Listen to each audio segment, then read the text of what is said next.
This episode has been brought to you in part by the Azrieli Music Prizes. Join them in celebrating artistic excellence at the AMP Gala Concert, live from Maison Symphonique in Montreal, happening October 20th at 7:30 p.m. Eastern. Orchestre Metropolitain will premiere award-winning music by laureates Aharon Harla, Iman Habibi, and Rita Ueda. Learn more at azrielifoundation.org/AMP.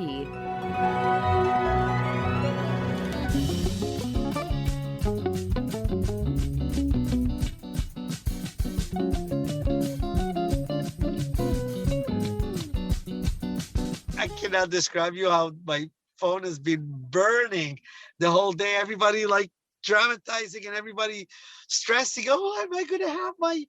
How am I going to have it? That's the voice of Montreal Rabbi Leibele Rodal, speaking Tuesday from his car. I reached him as he was heading to New York to pick up his order of 1,000 lulavs from his distributor. It's a trip he makes every year around this time, ahead of the Jewish holiday of Sukkot. He was also planning to pick up etrogs, which his family grows in Italy.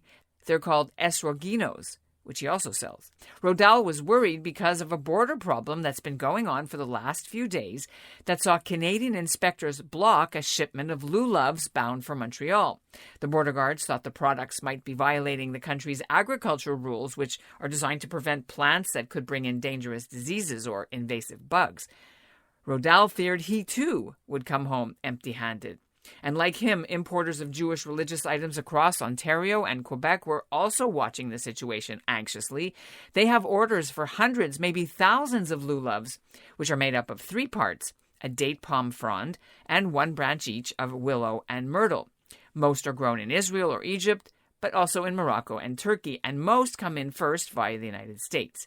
Canadian synagogues and schools and Jewish families buy the kits each fall and use the plants and the etrog together to perform a ritual during Sukkot, which this year begins on Sunday, October the 9th. My phone has not stopped since the beginning. What are we going to do? Are we going to have to go to New York by the border and celebrate it at the border? I'm Ellen Besner, and this is what Jewish Canada sounds like for Wednesday, September the 21st, 2022. Welcome to the CJN Daily, the podcast of the Canadian Jewish News and sponsored by Metropia. I guess you could call the story Keep Calm and Lulav On, or maybe even the great lulav flap of 2022. But for the past few days, nobody's been laughing. In Jewish group chats and social media, some people were freaking out, worried that a long-standing waiver for commercial imports of these products for Sukkot was no longer being granted. So we'll break down the community's worries for you, starting with Rabbi Leibele Rodal, and then we'll hear from CJA's Shimon Koffler Fogel, who helped resolve the problem. Leibele Rodal joins me now. And by the way, he pulled over. Tell us a little bit about what your journey is now. Why are you heading to New York at this today? Well, so like my family, father and grandfather has done for so many years, to have the privilege and pleasure to provide etrogim for the Jewish community. I am going personally to pick up the etrogim that my brother just brought in from Italy, and to try and figure out what is available and how can we resolve this this trouble right now that we're experiencing with importing lulavim and hadassim, particularly from Israel. What do you know about the current worry that everybody's heard that maybe for this year the lulavim will not be allowed to be imported across into Canada, which I'm not familiar, but is that the only way it gets here is through the States? So what we experienced this year for the first time, this is from my dear friend Rabbi David Cohen, who's been the earliest to come and bring in his shipment. He was stopped at the border and notified that there is a law that prevents the palm leaf, the lulavim, originating from the Middle East in Egypt, and also the ones originating from Israel, which includes also the myrtles, so leaf, so the hadassim, to be able to enter Canada. It is reflecting a law all the way back from 2016. So this is a total shock and surprise to all of us, for we have been bringing them in every single year.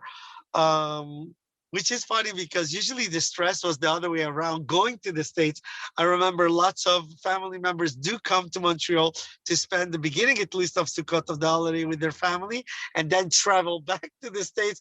And they always have the trouble because the States is known to be extremely difficult with their how do you say, agriculture laws, not being able to bring in anything.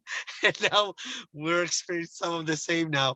But I am confident that the Jewish community has enough machers, has enough dedicated members that they're going to resolve this. You said you never had any problem, but what about during the pandemic when the border was closed? How did that happen? How did that work out, like last year, the year before, right?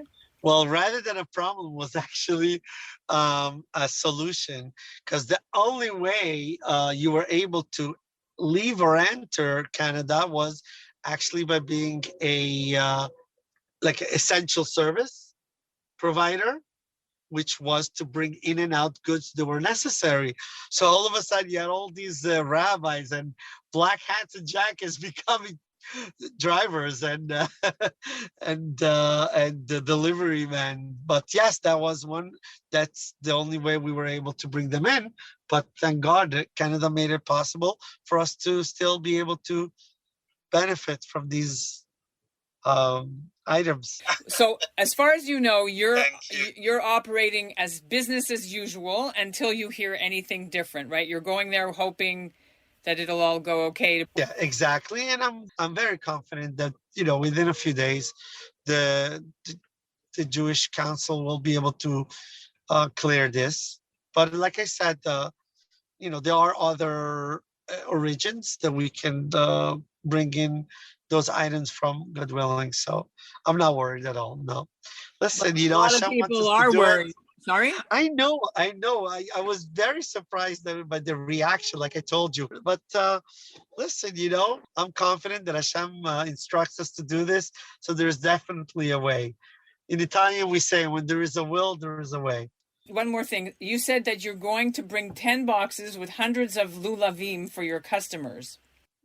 To be correct, that's why so many people really got worried this morning, hearing the news this morning, because you're dealing with thousands and thousands of individuals that are used to getting their lulavim and etrogim from the regular sources, and right now, all of us, we get it from the same source. And so people are really with their hands up saying, like, are we going to get any into the city from anywhere, since we so depend on this line from New York? All of the retailers in Montreal do buy it from the suppliers in New York. By mid-afternoon on Tuesday, both Montreal's Jewish Community Council and CIJA had issued communiques reassuring the community they were working to resolve the problem. It took the intervention of Jewish members of parliament, Jewish lobby groups, and even calls to the Prime Minister's office and the Health Minister to do it. As you'll hear, it turns out it wasn't the government's fault. And a few hours later, the border guards released the shipment of lulavs destined for a store in Montreal.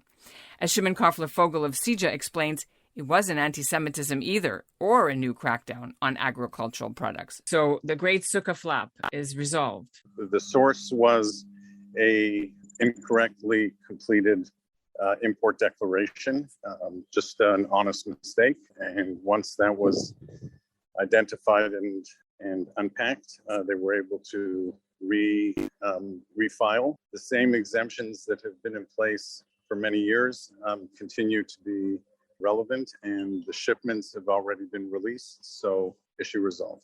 So the regulations that I read say that they're only allowed for personal use. Those are from 2020. What does that mean with those still on the books, though? No, so it's mixing apples and oranges. That's talking about people that are physically bringing in the four species, let's say in a car that they picked up in New York or whatever, and they're bringing them for their personal use, or they're flying in from the States. And, normally you're not allowed to bring fruits and vegetables and those kind of things. Where the issue was here related to the commercial importation to those distribution centers that exist in every community.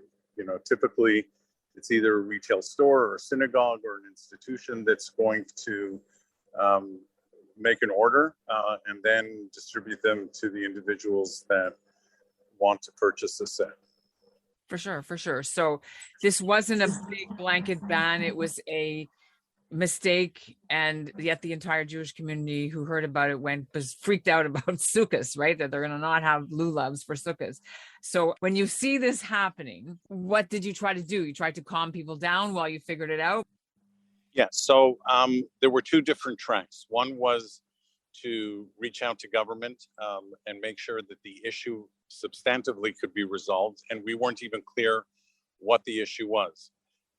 The second thing, which was equally important, was to convey to the community that it's being addressed, that they should take a breath, that we have every reason to believe that it'll be resolved, and that they shouldn't get unduly anxious.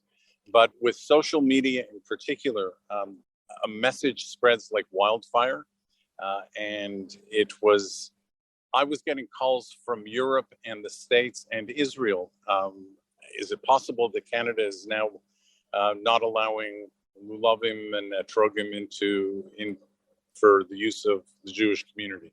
So, I think that we have to be increasingly mindful of the power of social media and how that's a two-edged sword. It can be a very useful and helpful thing, but it can also be the source of really ratcheting up concern or focus on something that doesn't merit that kind of concern. And that's what Jewish Canada sounds like for this episode of the CJN Daily, the podcast of the Canadian Jewish News, sponsored by Metropia. Integrity, community, quality, and customer care. Today's listener shout-out goes to Anne Steinberg in Ottawa.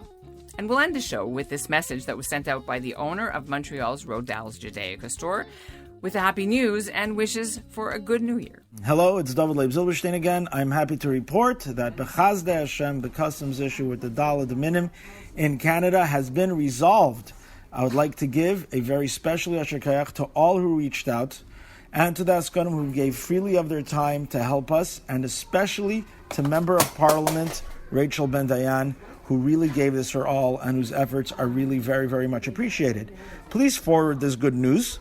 And may we always have good news to share. I'd like to wish you all Ksiva v'chasim tova, l'shana tova, Sukkot. Thank you.